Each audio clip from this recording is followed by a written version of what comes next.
Governor Beverly Perdue, thank you for taking time out of your busy schedule to talk with us. My first question to you, what mode is North Carolina is in now to prepare for Hurricane Irene? Emergency mode, emergency. There's an extreme sense of urgency across coastal North Carolina and here in Raleigh, and other people across the state are very worried about the eastern part. We have a big storm headed our way. Irene is estimated to be back up to 115 miles tomorrow when she hits. There'll be lots of rain, lots of potential for coastal flooding. There are about 28,000 houses that can be really hurt badly, some destroyed, with flooding and high winds. We've got 3.5 million people in harm's way, so this is nothing to treat anyway but seriously. And what is the message that you want to get out to the residents of North Carolina before this storm actually hits? Sit up and pay attention to what's going on, and if you're in a county or an area that's low-lying, that's in the arm's reach of the storm, you need to leave. For people who've never left before, this storm in these 20 counties specifically is nasty enough that you need to leave. Tourists should have been gone by late last night or early this morning. The ferries are shutting down today, the ports are closed, the railroads are going to close. And when we close the state's infrastructure like that, you know that we think it's serious. We can be ready as we can be, but something is going to happen. And then our focus shifts quickly on recovery starting Sunday when the storm leaves North Carolina's shore. One of the concerns you just mentioned earlier is about people trying to ride out the storm. How important is it for them to sort of leave, because you've got your first responders, you've got the National Guard trying to make sure that other things are in place? Why is it important for them to leave to make sure they don't impede the progress of those folk? Well, they need to leave first and primarily for their own public safety. This is not about having fun and getting the joy of the thrill of the storm. This is about their individual safety, and so they need to leave. Tourists need to leave, and individuals who live there need to leave. Our first responders are there, and they will stay out until the very 9th degree.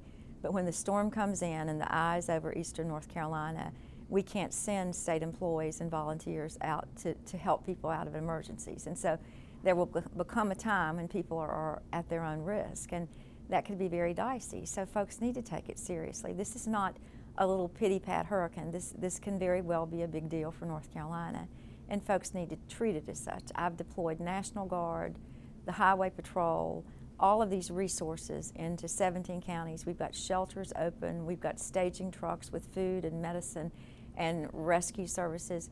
We have done a whole lot from the state's part to make sure that our people are safe and that we can fully recover.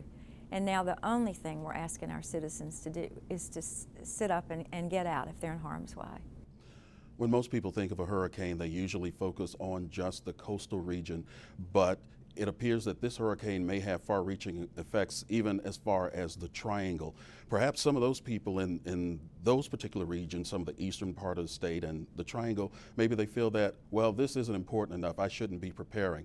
What would be your advice to them? Well, I've lived in North Carolina for more than 30 years, and the one thing I know for sure about my experiences is that you can never predict what's going to happen when a hurricane is forecast.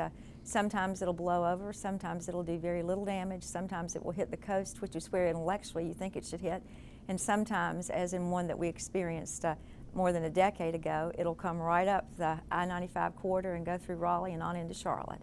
And so you can't tell. That's the message. No one can pre-predict this storm.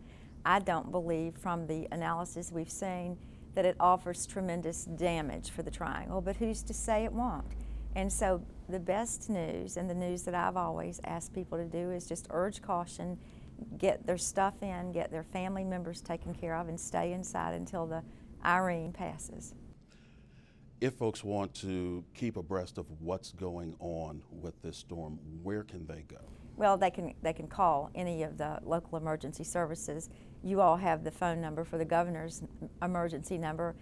And so the best thing people can do is write the numbers down now and get ready and just get out of harm's way. Bottom line, how should the citizens of North Carolina take Hurricane Irene? I think if people haven't heard me yet, I don't understand. This could be, and very likely will be, a very serious storm for our state. And the news for us is good that people have had time to evacuate. It's not like the tornadoes when we sat up in the middle of an afternoon and we heard something coming. We've had time to get our medicines together and our insurance papers together to do everything that we need to do. And we should have done that. And the next 3 or 4 or 5 hours are the last times we have to evacuate.